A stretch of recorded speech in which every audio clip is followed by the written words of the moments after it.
акции мы участвуем впервые. И нашей инсталляции мы соединили тему бессмертного полка, где представлены фотографии наших великих дедов, наших студентов, нашего коллектива. И здесь же мы соединили тему, показали наших участников СВО, наших студентов. Есть выпускники, есть студенты, которые, например, Ечев Дмитрий в настоящее время обучается в нашем техникуме.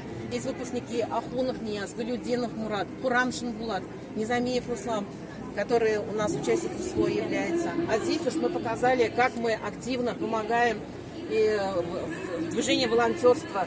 6 сеток собрали мы и передали. Наши ребята все время помогают в погрузке для мобилизационных посылок, подарков. Таким вот образом активно участвуем. И «Зажги звезду Победы». Вот такую акцию предлагаем участвующим, которые вот этими цветами, гвоздиками заполняют эту звезду.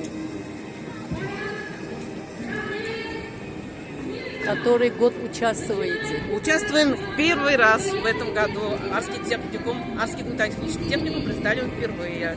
И надеемся, что ежегодно будем принимать активное участие. Как называется техникум? Арский гуманитарно-технический техникум. Успехов! Спасибо.